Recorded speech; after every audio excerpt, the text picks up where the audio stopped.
I'd been on holiday to Greece lots of times, and one of the things that I always really responded to emotionally was those shrines that you see on the road, and sometimes they're dedicated to saints, and sometimes they're to markate where an accident has taken place. So you'll get photos of the deceased person and flowers and candles, and it always really touched me. And so I said to Rob, I think it would be amazing to get these into the game somehow. And then Rob took that idea and ran with it. And I think they're so successful and they're so beautiful and they're really moving. And I think it's because you had this elemental scale. You have the island and it's huge and you have that scale. And all of a sudden you come around this corner and it's absolutely brought back to the human scale again and to that relationship of the individual. And I think the other thing that it does really successfully is it's a kind of magic realism, because there's no way that you could have all those amounts of candles lighting your way. Who's lit them? The island is empty. Who's put those shrines there? But I just think it's a really lovely bit of environmental storytelling, actually.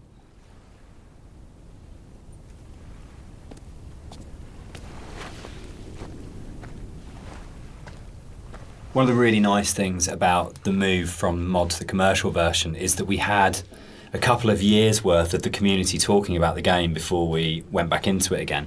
And one of the things that I read on a forum was that someone had constructed this amazing version of the story where they'd decided that the narrator was Paul. And I hadn't thought of that. It was never part of the original writing. And I thought, that's so amazing that as a writer, your audience can find something in what you're doing that you hadn't thought of. So it was really important when we went back in to record the additional set of voiceovers. I thought, I absolutely want to do this. I want to take this idea that's come out of the fans and to run with this and to add an entire new sort of stream of story in there. So we added in a couple of cues within the force level that intimated much more strongly that actually Paul wasn't this other character who caused the accident, but actually you were responsible for everything. But again, it was then trying to find that balance of not overcooking it, so you weren't led to that idea, but just if you happen to have the combination of just a couple of narrative units, then you would possibly come to that interpretation. But it was really amazing to be able to say, it felt like giving something back to the fans that had enabled us to make the remake in the first place. And it's always a lovely moment as a developer to be able to recognise your fan community and kind of say, thanks, this one's yours, this one's here for you.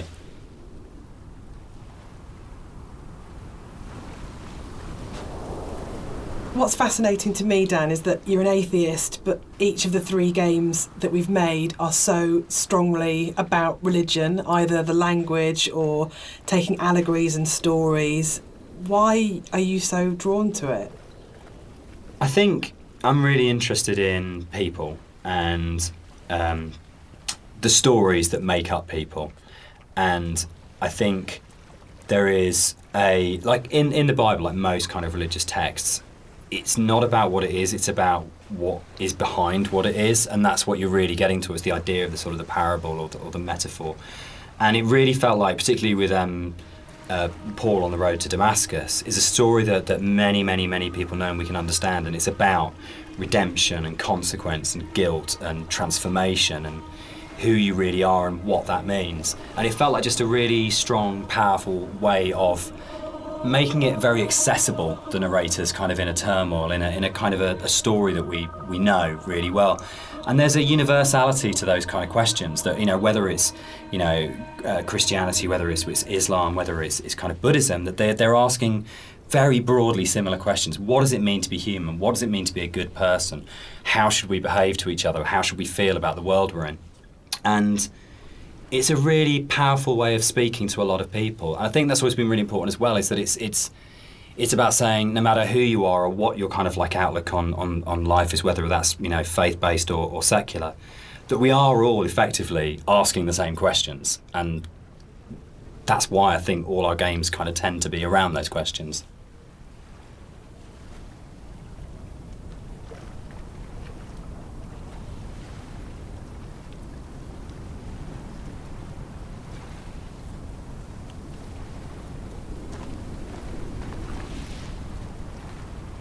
Is Dear Esther a depressing game or a hopeful game?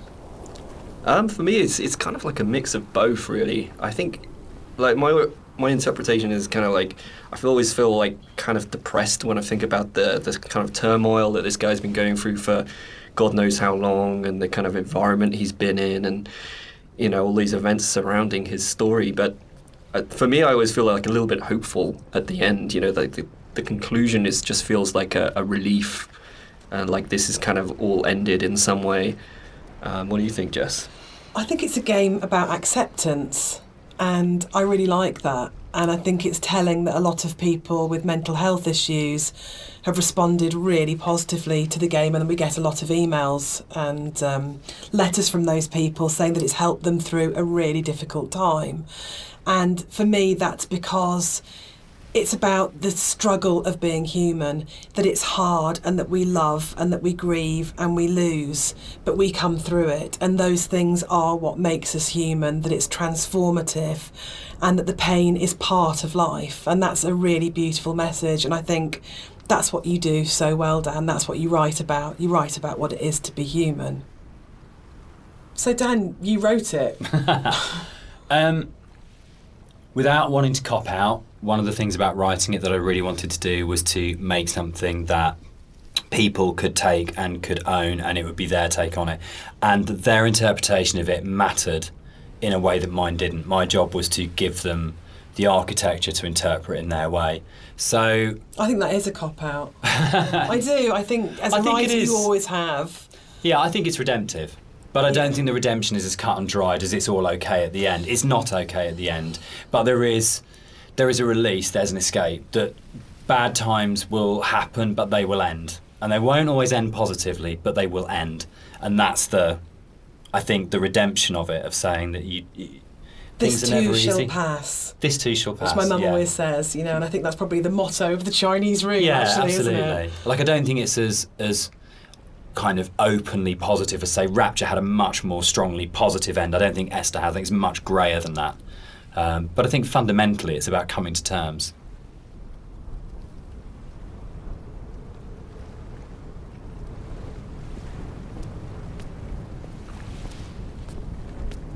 So, Dear Esther is the first walking simulator. How do you feel about Walking Simulator? You know what, I think I took offence to it when it first became a thing, but I think actually I don't mind it so much now. I think the fact that we have kind of taken ownership over it, like that genre has been kind of made our own by not just our game, but like a bunch of different games have kind of embraced it. I don't know, what do you guys think? I'm still really confused about the need to categorise in games, probably more than any other creative industry, and I think it shows that games have a long way to come in terms of how we describe an experience. So I do agree with Rob that it's really positive that we reclaimed Walking Simulator, but I still find it reductive, possibly, as a term. What about you, Dan? I think for me it's people want to know what they're buying and what they're getting into, and I think it's so people understand what a walking simulator is now, in a way that if it was like first person adventure or slow moving, not very interactive, story driven games, they're all sort of really very fluffy. But I think if you buy a game and someone says it's a walking simulator now, you've got a pretty good idea what you're getting. And there's been, there's Gone Home, Firewatch, Stanley Parable. There's so many other really good titles that kind of fall within that group of games out there now, that it does have an identity, and I think that's the really good thing about it. I mean, when Esther came out, there was literally nothing. We had no idea how we described it or what we called it. We actually struggled with that quite a lot when it came to and sort of ended up being sort of like a ghost story, because it felt like it was the closest thing we could get. But it feels like now you can make a game like this and you can say it's a walking simulator, and people will know what it is straight away. Yeah, I think that's the nice thing is there's a whole group of games out there now that quite comfortably put themselves into that category. And so it's like, if we were to come out before and just said it's a walking simulator, people would have been like, well, that sounds terribly boring. That doesn't. Why the hell would I play that? But now people kind of are a little bit. Seek them out. Yeah, now people are kind of familiar with what that means. The people out there who actually seek this sort of stuff out, and it's kind of really cool. I mean, me myself, I would actually do that, use that as a term to search. But yeah, I mean, it's a very simplified term for what our game is, and there's obviously a lot more to it than walking. But I think when you look at other genres, they're also kind of very simplified. First-person shooter, role-playing game. it's to me it doesn't seem as bad as any of those other things.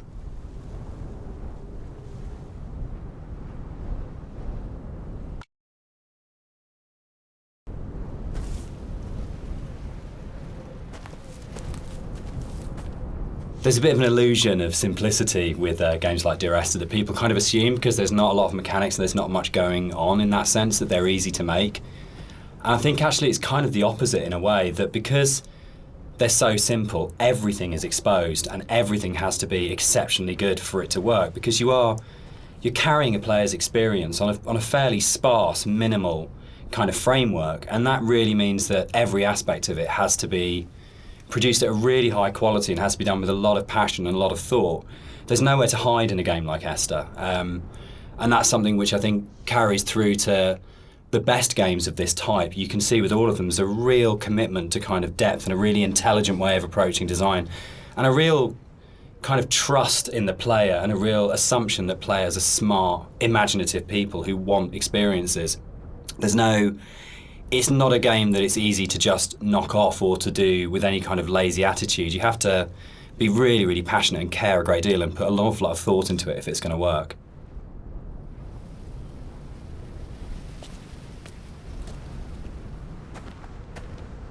One of the things that I think was added more frequently in the final version of Dear Esther was the inclusion of a number of ghosts in the game.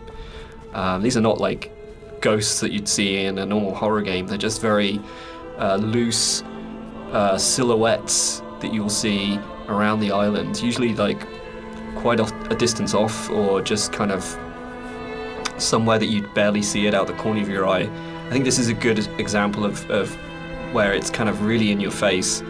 And these are kind of just something that we put in to kind of not just bring some unreal elements to the island, but something supernatural as well, something that's kind of beyond this world, something kind of unsettling. And yeah, a lot of effort's been put in to make these things very subtle. I didn't really want them to be like, I didn't want it to be a ghost story, so to speak, but I just kind of wanted to bring some of this supernatural element into the game, and this area is probably one of the most prominent, because you can see it just before you go down into the gully here, and I think it's really one of my favorite scenes, just because of it being so spooky, so unreal, and so interesting.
The overlook, the point about this to me is that it's probably the voiceover in the game that kind of sums up the whole story and the experience. It's almost like a recap of everything that's gone before you start the final climb. And you know it's that pause before you're going to start the final climb and before the game's kind of builds to a climax.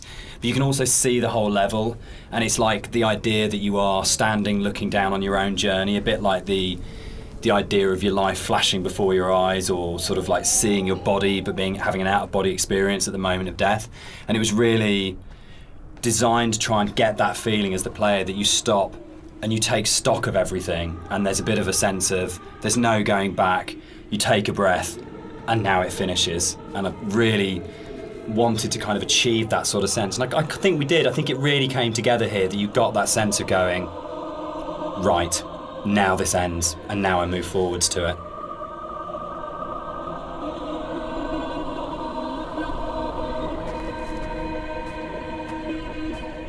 So here it kind of, the environment becomes a little bit more surreal again. We kind of play with the colors a little bit, bring up the saturation. It's kind of a little bit of a return to some of the more cave-like aesthetics in terms of colors and stuff like that.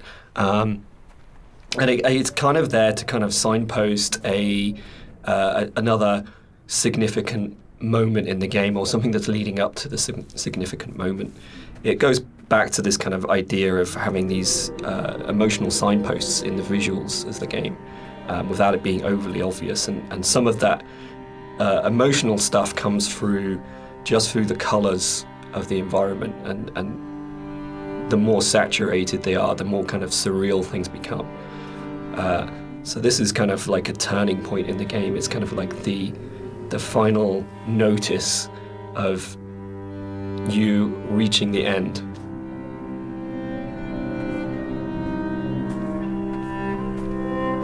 The music that's playing here is a repeat of another cue, and originally we hear it played on the piano, and the string quartet take on the piece here.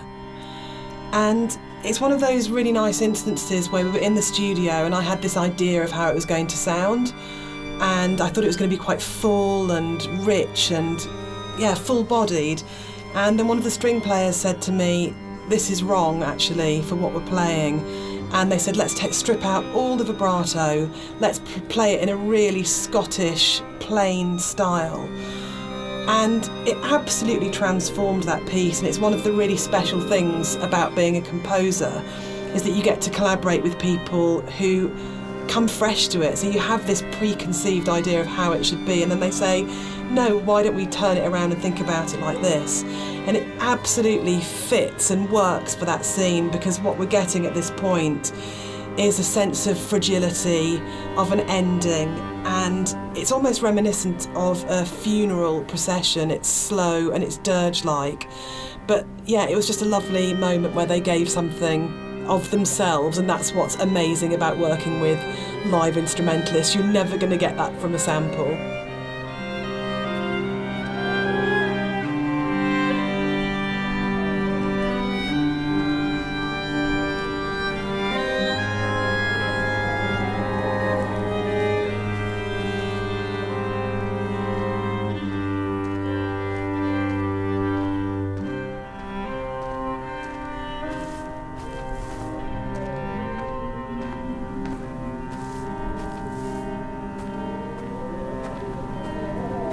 The music that's playing here is a repeat of another cue, and originally we hear it played on the piano, and the string quartet take on the piece here.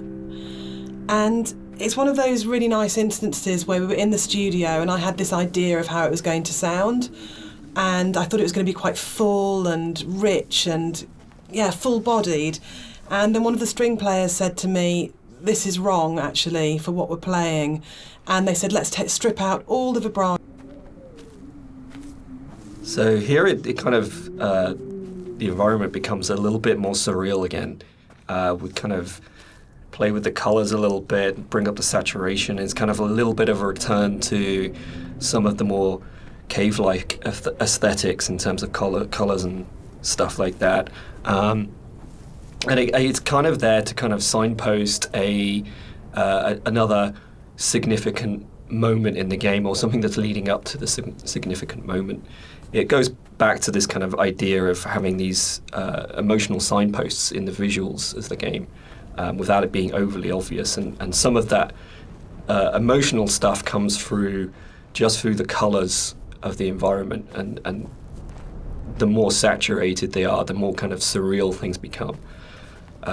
So this is kind of like a turning point in the game. It's kind of like the final notice of you reaching the end.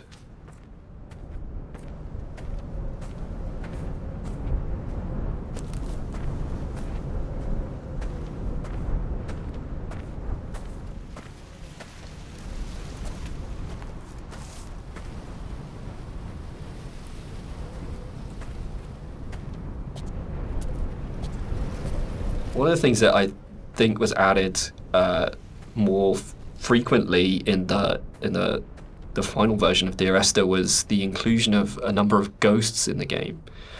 These are not like ghosts that you'd see in a normal horror game. They're just very loose silhouettes that you'll see around the.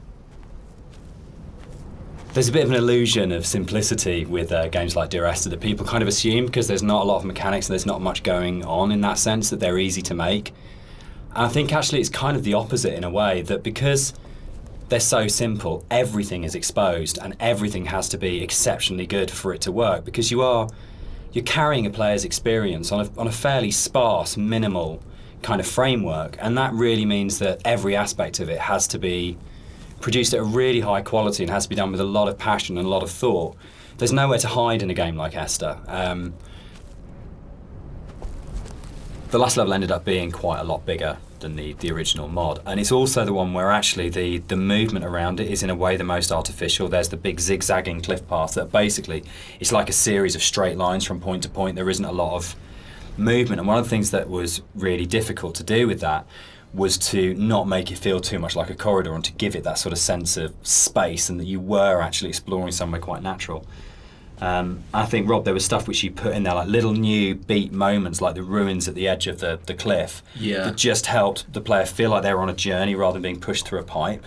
Yeah, it was kind of just giving the player the reward for continuing on, and it kind of still giving them some aspect of exploration and things to discover. I mean, the journey in this one is mostly vertical. But in the spaces where you are going horizontally, there's at least in the original mod, there wasn't a lot to see or do. So I just tried like layering in some very subtle things that didn't necessarily add huge arcs to the story, but just kind of added little questions more than anything else. Like I added the dock there with at the end. There was this, there's lots of little bits and pieces that have kind of been layered in to really just make it a lot more of an interesting place despite the size.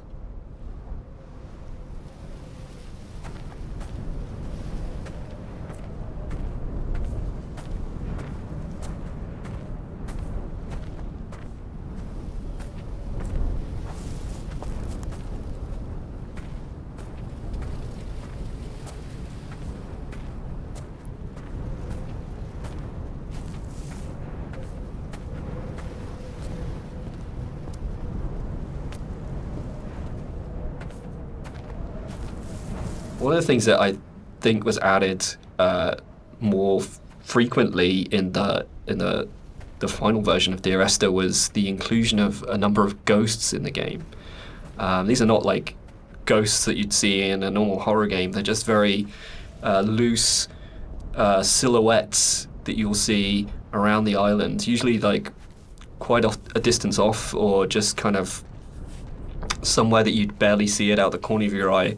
I think this is a good example of where it's kind of really in your face. And these are kind of just something that we put in to kind of not just bring some unreal elements to the island, but something supernatural as well, something that's kind of beyond this world, something kind of unsettling.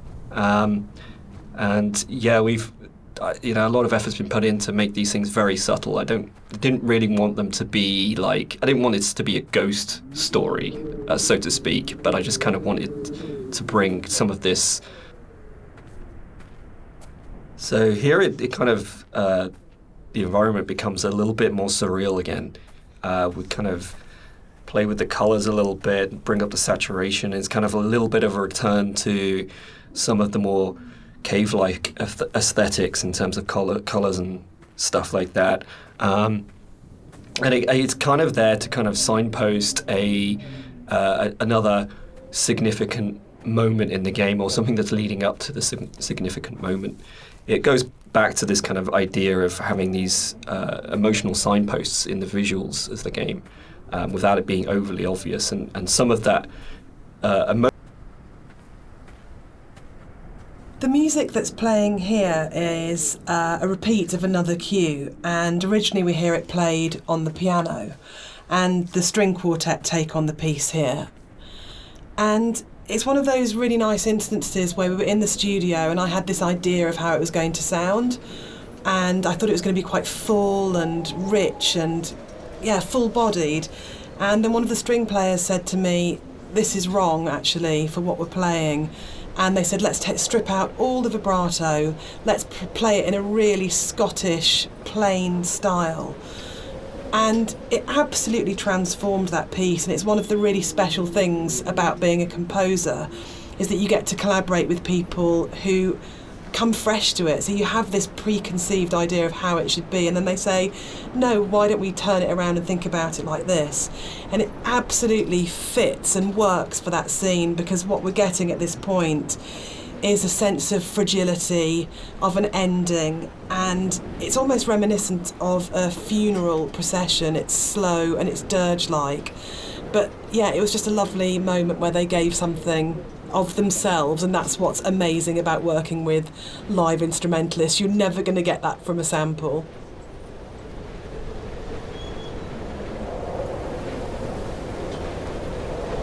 It was possible that this last section of the game could have felt quite laborious and forced because it's two long zigzagging paths that just go up, and there was a real importance to getting it right, and quite a lot of work went into it. I think at this point for me, you probably as a player understand that the narrator's going to die at the end and that this is it. And that unlike where the rest of the island, there's this sense of this could just keep going on forever and ever and ever, and you're going to keep the motif of come back.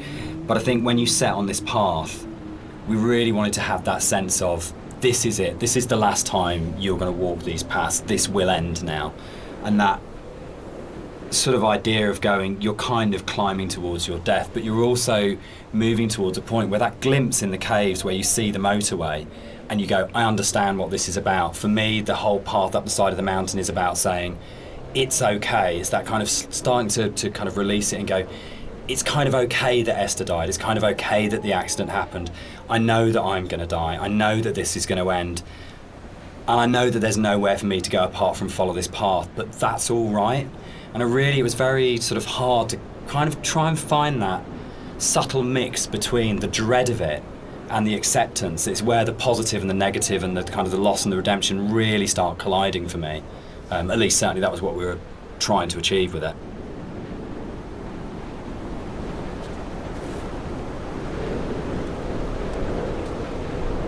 With the climb being quite a poignant moment of the game overall and of the story, it was quite a difficult task to try and make that climb still interesting and not too laborious, because it's kind of this zigzag up there with nothing really. There's no real environment. You just kind of have the sea on one side and the cliff face on the other.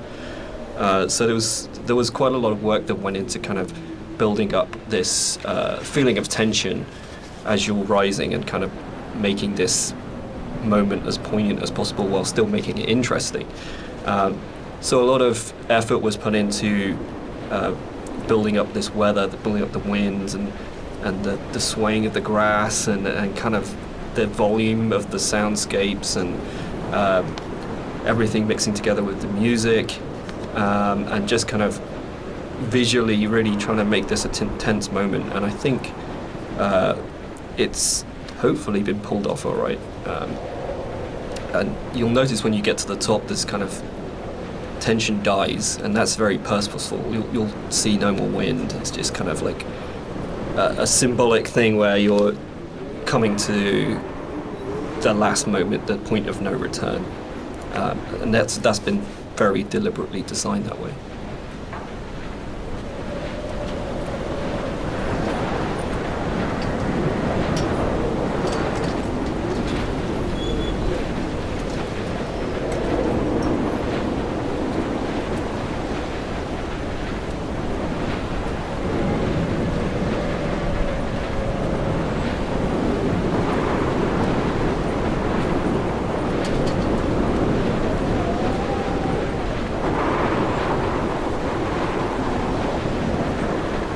We had a lot of debates, didn't we, about the ending of the game and whether the player should retain control or whether it was okay to go to a cutscene at this point. I personally don't mind it. I actually actively like it because I think it works really well as a metaphor for loss of control at that point. Dan, I know you're not as keen. Yeah, I'm not. I would have loved the player not to have had control taken away from them, but to me it was a balance between two evils. The evil of having a cutscene and the evil of the player accidentally falling off the ladder halfway up and destroying the ending. Yeah, I agree. Like I think we tried a few different things, and the tech at the time just wasn't, the ladder tech at the time just wasn't there. So, and the other thing for me was pacing. It was making sure all the music, the voiceovers, the timings and everything were perfect for that final jump off point, and just letting the players kind of noodle around going up a ladder for what may have been like 7 minutes because it's a tall tower was kind of an impossible task.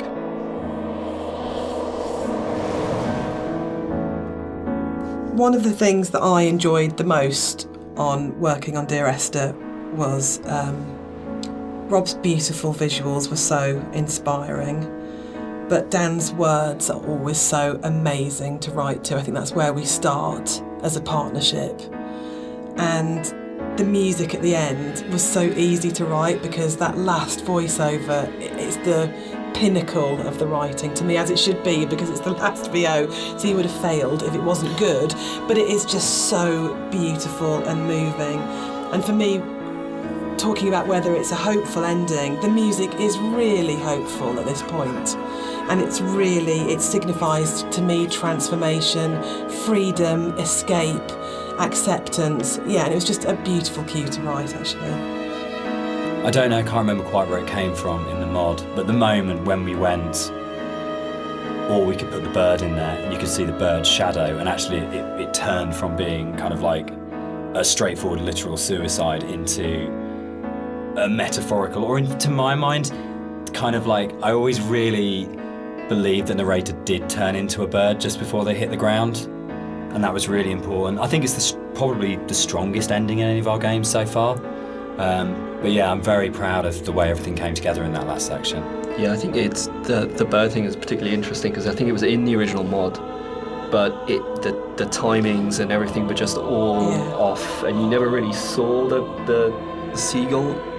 Yeah, at least the shadow as well. It was all kind of like a little bit broken. And I remember when we went back in, I made a real effort to try and get that shadow just out of the center of the view, so you kind of have this hint of something happening, and I think you can hear the sound of a seagull flapping its wings. It's like very subtle, but like I say, I kind of really like the way that came together. It kind of it's very like say it's kind of like a release, but at the same time there's still this kind of ambiguity there that's kind of beautiful.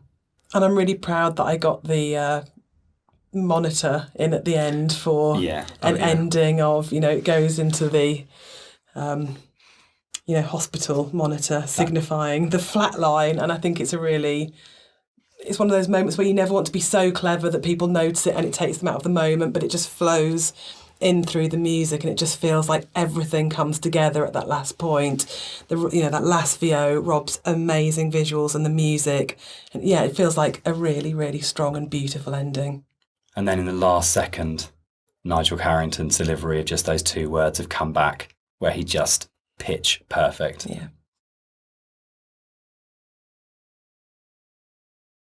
So that's the end of the director's commentary. We'd just like to say a big thank you to everyone for listening. We hope you've uncovered some secrets and some facts that you didn't know about the game before. We'd also like to say a huge thank you for buying the game, and for all our fans who've been behind us and been behind the game and have kept it alive all these years. It's a real privilege that it's still out there, still such a title that people love so much. Yeah, and we're really looking forward to the future and what we can create coming up next. Thanks for listening. Cheers. Bye.